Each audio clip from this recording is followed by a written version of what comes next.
some of the flavor in your music, it's always been infused with that West Indian vibe. And this album is no different with features from Assassin, Junior Reid, Stephen Marley.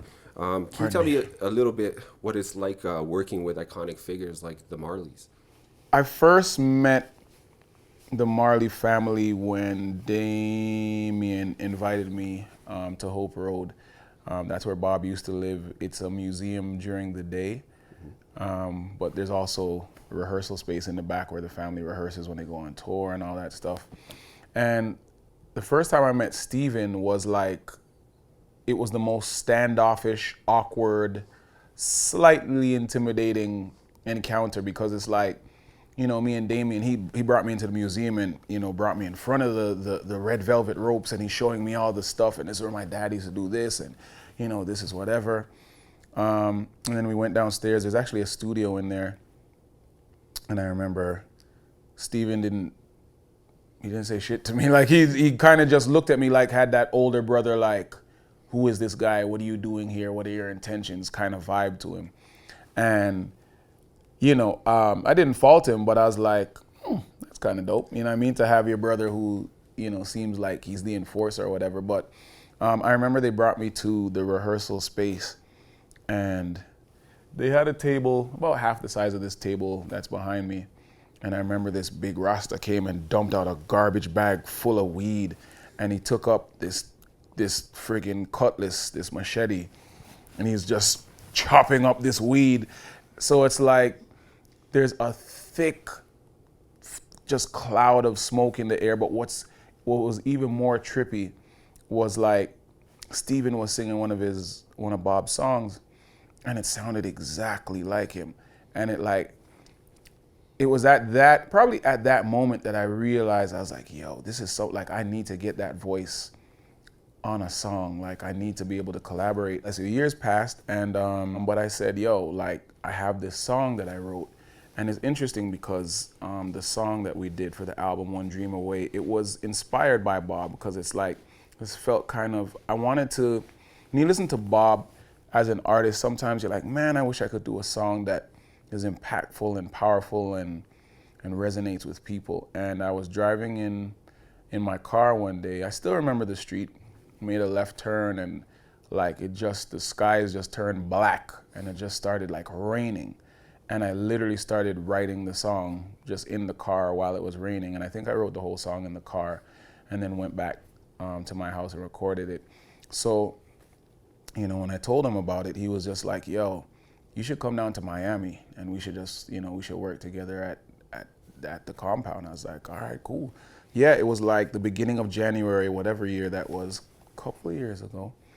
And yeah, we flew down, me and a friend of mine, we flew down to his compound where his many children were with him that day. It's funny, he literally has an army. I think he has 16. But it was so dope. Like, it was just so incredible on many different levels. Like, in his studio, in a corner somewhere, like, we were sitting on a couch in the back of the studio. And, I wanted to be very Canadian, so I brought him some Crown Royale and but like one of the fancy bottles, like the $150 bottle or whatever. So of course he's not saving it. He's like, just cracks it right away. And I was like, shit, you're supposed to save that. It's a special occasion Crown. But so we're having some drinks, and of course he's having a smoke, and we're talking.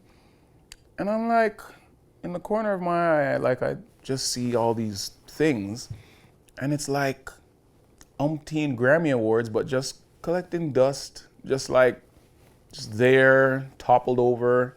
And I was like, bro, are these like, these are your Grammys? He's like, yeah, man, I'm gonna keep them, And I was like, and he didn't do it, it wasn't an arrogant thing, but it was a thing to where, like, first of all, you realize that you're dealing with royalty, so how they look at achievements and accomplishments is very different. And then just the vibe, I don't even think we got to recording till like the second night.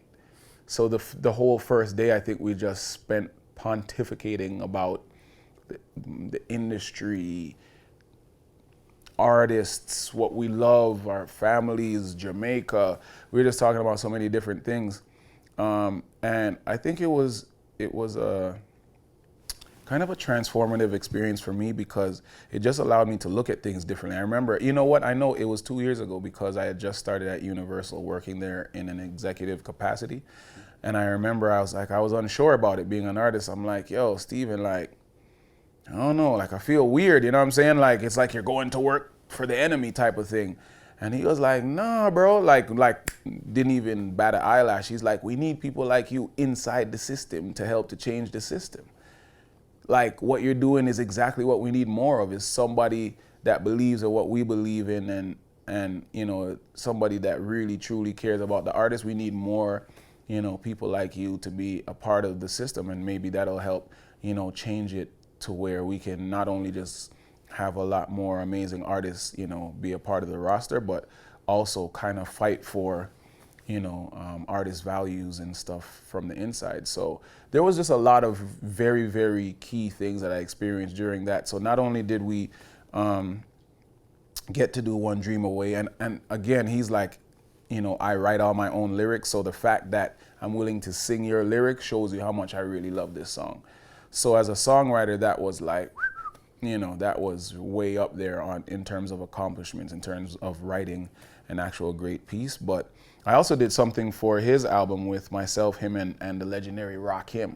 So yeah, that whole weekend was magical. Never mind the fact that the Saturday he literally cooked for me and his army of family that was there. So it was a good time.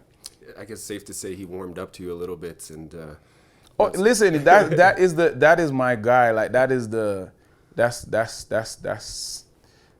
coolest character right there.